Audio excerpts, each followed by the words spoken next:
Rochester, New York, January 2012. As a thin layer of snow fell outside Eastman Kodak's headquarters, a deathly silence swallowed the corridors of the 19th floor. A man in a pinstripe suit signs, with a heavy fountain pen, a document of just a few pages.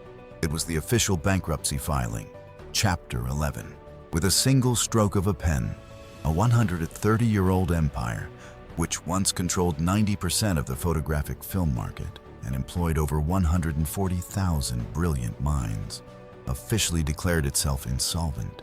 The giant that froze the world's memories had finally turned to dust. The corporate chessboard witnessed the fall of a king that for over a century considered itself immune to checkmate. But how did one of the most valuable brands on the planet crumble?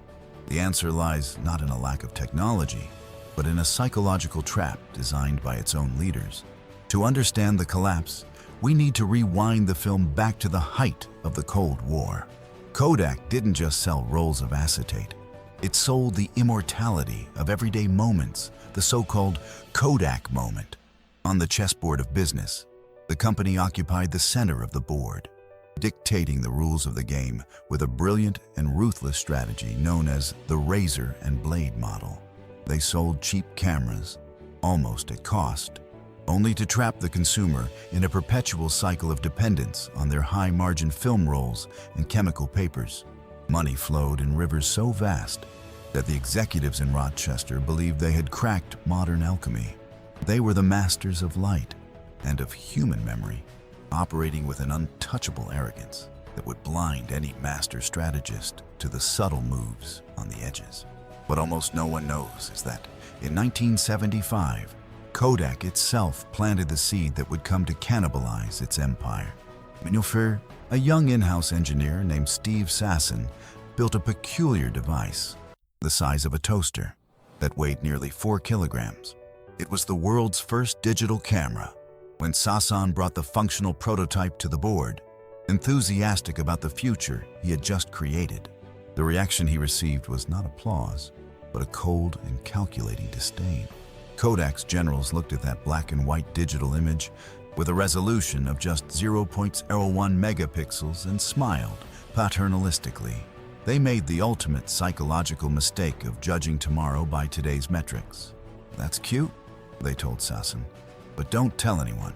The order was clear: bury the invention. The sacrifice of the digital pawn was made to protect the silver and chemical queen that sustained the leadership's millionaire bonuses. In chess, the middle game is where the deepest strategies clash and complacency extracts its highest price. In the 1980s and 1990s, Kodak's board was addicted to its own 70% profit margins on film rolls. It was an almost chemical dependency, a corporate myopia that psychologists call the success trap. Senior executives, molded by the old guard of chemical engineering, saw the world through the prism of traditional retail. They failed to conceive a world where photos would be shared instantly on screens, without the need for photographic paper, developing, or labs. To them, the digital image was a heresy that threatened the sacred core of their business model. They preferred to double down on an obsolete technology rather than risk the unknown. The tragic irony of this strategic move is that Kodak did not ignore digital. It spent billions of dollars on it. However, instead of using digital to replace film, they used digital to force people to buy more film. It was a monumental waste of resources on bizarre hybrid products like the Advantix system, which mixed digital with analog and which the market rejected almost immediately. It was the equivalent of trying to move a chess knight in a straight line, forcing the rules of the game to adapt to their whims, while competitors played with the required flexibility. Sony, Canon, and an emerging Fujifilm occupied the open squares.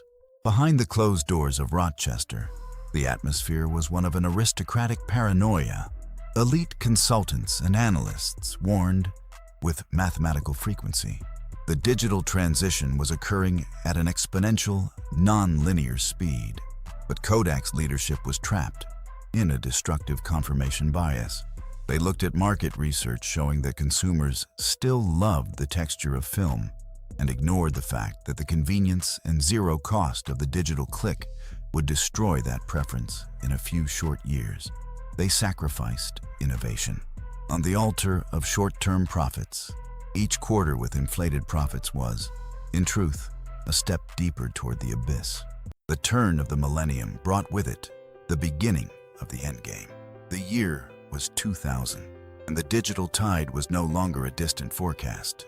It was a tsunami visible to the naked eye. The demand for photographic film plummeted globally at a speed no Kodak financial model had predicted. In a matter of months, the company's financial heart began to suffer consecutive cardiac arrests. The market wasn't just changing suppliers. The market was destroying the very need for Kodak's product. The leadership, in a panic, realized their king was exposed in the center of the board. Surrounded by high-tech enemy pieces, the century-old bluff of chemical sovereignty had been exposed. Belated attempts to react looked like the desperate moves of an amateur chess player who realizes they are about to lose their queen.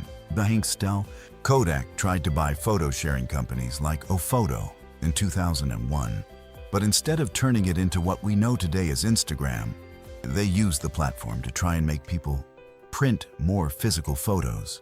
The psychological bias was so deeply embedded in the bone marrow of the corporation that they were unable to see the digital image as the final product. To them, digital was still just the smoke. Film was the fire. Meanwhile, the world moved towards smartphones, devices that would integrate cameras directly into daily social communication, delivering the death blow to the utility of any dedicated low-cost camera. Behind-the-scenes secrets revealed a company bleeding cash from every pore, sustained only by the sale of its historic patents. Massive factories that once operated 24 hours a day began to be imploded in Rochester. The images of those massive industrial facilities' demolition looked like visual metaphors of an empire being erased from history in real time. The collapse of shares on the stock market drew a perfect diagonal line towards zero.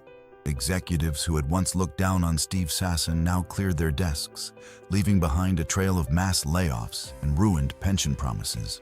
Check to the king had been called by the market, and there was no longer any sacrificial piece left to put on the front. Kodak's bankruptcy was not a failure due to a lack of intelligence or unavoidable technological obsolescence.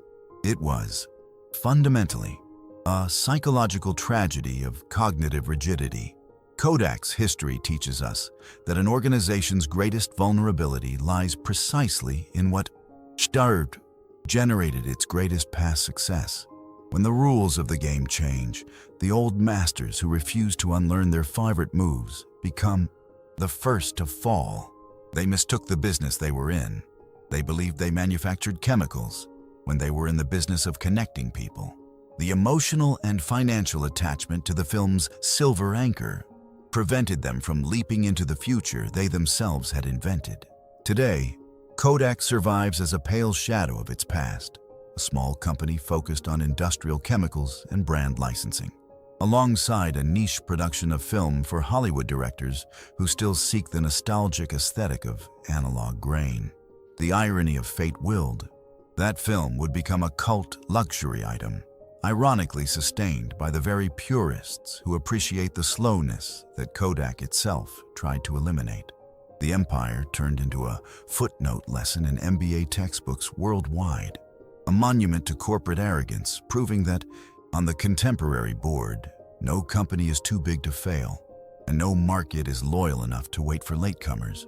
The true hidden bankruptcy of Kodak was the bankruptcy of its leaders' imagination. They looked to the future and felt fear of what it would do to their current profit margins, choosing the comfortable safety of slow decay over the daring risk of total reinvention. In the chess of modern history, time is a ruthless opponent that never accepts a draw. If you don't cannibalize your own business, someone else will do it, with pleasure and without warning. The fall of the Rochester giant remains a silent warning.